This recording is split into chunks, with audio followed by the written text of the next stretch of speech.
प्यारे दोस्तों, आइए मैथमेटिक्स की विभिन्न पहलुओं को सीखने, समझने और जानने की कोशिश करते हैं। तो दोस्तों, आप यहाँ देख रहे हैं नियामक ज्यामिति, कोऑर्डिनेट ज्योमेट्री के बहुत ही इंपोर्टेंट फार्मूला है। कौन सा? दूरी सूत्र। दूरी सूत्र क्या है इसको पहले समझते हैं। माना कि बिंदु P तथा Q का निर्देशांक क्रमशः x1, y1 तथा x2, y2 है। तो दोस्तों, हम यहाँ दो बिंदु लिए हैं, P लिए हैं और Q, और दोनों का नियामक माने हैं। P के नियामक क्या मान लिए हैं? x1, y1 तथा Q का नियामक क्या माने हैं? x2 और y2। तो दोस्तों, अब P और Q के बीच की क्या निकालेंगे? हम दूरी निकालेंगे। तो P और Q के बीच की दूरी कैसे निकालेंगे? तो यहां देखिए दोस्तों, तो P और Q के बीच की दूरी क्या होगा? रूट अंडर रूट चढ़ाएंगे दोस्तों।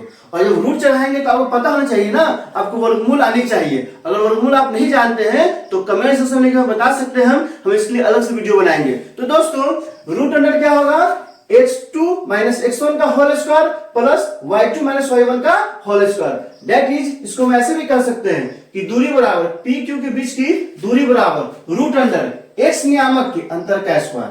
आप भी मेरे साथ बोलिए, p q के बीच की दूरी बराबर x नियामक के अंतर का स्क्वायर प्लस y नियामक के अंतर का स्क्वायर। तो दोस्तों, ये फॉर्मूला हो गया। फॉर्मूला क्या होता है? दूरी सूत्र root under x2 minus x1 का whole square plus y2 minus y1 का होल स्क्वायर। तो दोस्तों, आइए इसको एग्जाम्पल के द्वारा और अच्छे से सीखते हैं, समझते हैं और जानते हैं, ताकि आपके एग्जाम में 2 नंबर नहीं जाए और इसे जो ऑब्जेक्टिव पूछता है। तो दोस्तों आइए इस एग्जाम्पल के द्वारा और अच्छे से समझते हैं। यहाँ क्या दिया? एग्जाम्पल में प्रश्न दिया है, बिंदु 2 और 3 तथा 4 और 1 के बीच की दूरी निकालना है। अर्थात ये जो सवाल दिया है, इस सवाल में भी 2 बिंदु दे दिया है। क्या दिया है? 2 बिंदु दिया है, 2, 3 तथा 4, 1 दिया है, और इस दोनों बिंदु की बीच की दूरी निकालना है। क्या निकालना है दोस्तों? बीच की दूरी निकालना है। तो आइए हम निकालते हैं। यहाँ क्या दिया है? P2, 3 कितना दिया है दोस्तों? 4 और 1 दिया है। तो यहां से क्या करेंगे दोस्तों? x1 निकालेंगे। तो x1 जानते हैं ना, x1 क्या होगा? P के पहला होता है, तो P के पहले क्या दिया है? 2 हो जाएगा। x2 निकालेंगे, x2 क्या हो जाएगा? Q का x नियामक हो जाएगा। तो Q के x नियामक कितना दिया है? 4 दिया है। और फिर दोस्तों y1 निकालेंगे, तो y1 क्या हो जाएगा? तो y1 हो जाएगा, यहाँ देख रहे हैं y1 कौन सा है? P का y नियामक। तो यहाँ भी P का y नियामक कितना है? 3 है, तो 3 हो जाएगा। फिर दोस्तों y2 निकालेंगे, तो y2 क्या है दोस्तों? Q का y नियामक है। तो Q का y नियामक कितना है दोस्तों? 1 है, तो यहाँ क्या हो जाएगा? 1। अब फॉर्मूला लगा देंगे। फॉर्मूला क्या होगा दोस्तों? PQ बराबर रूट अंडर, रूट देना नहीं भूलिएगा। रूट अंडर क्या हो जाएगा? फॉर्मूला आता है x2 माइनस x1 का whole square plus y2 minus y1 का होल स्क्वायर। तो दोस्तों यहां से क्या हो जाएगा? रूट अंडर x1 का मान कितना है दोस्तों? x1 का मान हो गया x2 का मान कितना है? 4 है, तो 4 माइनस 2 का होल स्क्वायर हो जाएगा प्लस, फिर क्या हो जाएगा दोस्तों? y2 कितना है? 1 माइनस कितना हो जाएगा दोस्तों? 3 का होल स्क्वायर। अब 4 में से यहाँ 2 घटाएंगे तो क्या हो जाएगा?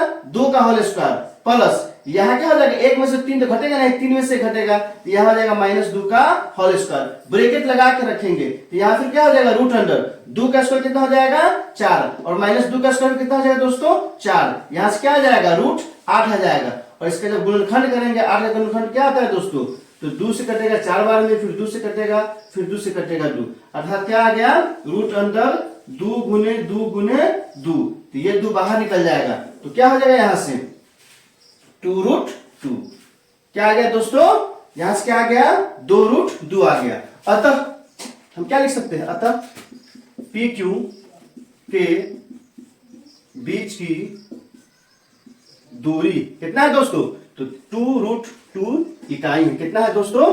2 इकाई है। तो दोस्तों आइए इसको और एक बार समझ लेते हैं। ये दोस्तों क्या है? दूरी सूत्र है। दूरी सूत्र कहता क्या है? दूरी सूत्र कहता है कि P Q के बीच की दूरी बराबर रूट अंडर क्या होगा? x नियामक के अंतर का स्क्वायर प्लस y नियामक के अंतर का स्क्वायर। इसके समझने के लिए हम एग्जांपल लिए हैं। प्रश्न क्या कहता है? बिंदु 2, 3 तथा 4, 1 के बीच की दूरी निकालना है। दूरी कैसे निकलेगा? पहले P लिख दिए, फिर Q लिख दिए, और P में x1 कितना दिया है दोस्तों? 2 दिया है। Q में x2 का मान कितना है? 4 हो गया। y1 का मान कितना हो गया? 3 हो गया। y2 का मान दोस्तों कितना हो गया? 1 हो गया। अब क्या करेंगे, PQ के फॉर्मूला लगा दिए, क्या हो गया, रूट अंडर क्या हो गया, x नामक केंद्र के स्क्वायर प्लस y नामक केंद्र के स्क्वायर। जो मान दिया दोस्तों यहाँ डाल दिया, जैसे यहाँ डाल दिए हैं तो 4 माइनस 2 आ गया प्लस 1 माइनस 3 आ गया। अब दोस्तों यहाँ क्या हो जाएगा, 4 में से 2 घटेगा तो 2 का स्क्वायर, अब प्लस 3 में से क्या हो जाएगा, 1 घट जाएगा तो माइनस 2 का होल स्क्वायर। 4 का 2 का स्क्वायर कितना हो जाएगा, रूट अंदर 4 हो जाएगा और माइनस 2 का स्क्वायर, तो माइनस 2 गुने 2 कितना होता है दोस्तों, माइनस 2 गुने 2 कीजिएगा तो माइनस माइनस क्या हो जाएगा, प्लस उतना ही 4 हो जाता है, क्या हो जाता है 4। तो यहाँ क्या हो जाएगा दोस्तों, 4 हो जाएगा प्लस माइनस 2 का स्क्वायर भी 4 हो जाएगा, 4 से कितना हो गया दोस्तों, 8 हो गया। 8 गुणनखंड कर दिए, गुणनखंड के जोड़ा वाला वर्गमूल में जानते हैं कि जोड़ा वाला को बाहर निकालते हैं, बिना जोड़ा वाला को अंदर रखते हैं। तो यहाँ 2 एगो जोड़ा मिल गया है तो 2 बाहर निकल गया और रूट 2 बच गया है। तो क्या हो गया, PQ के बीच की दूरी यही हो गया है, दूर इकाई। तो दोस्तों ये बहुत ही आसान सा सवाल है, आप इसे नोट कीजिए और घर पे अच्छे से प्रैक्टिस कीजिएगा। बहुत बहुत शुक्रिया।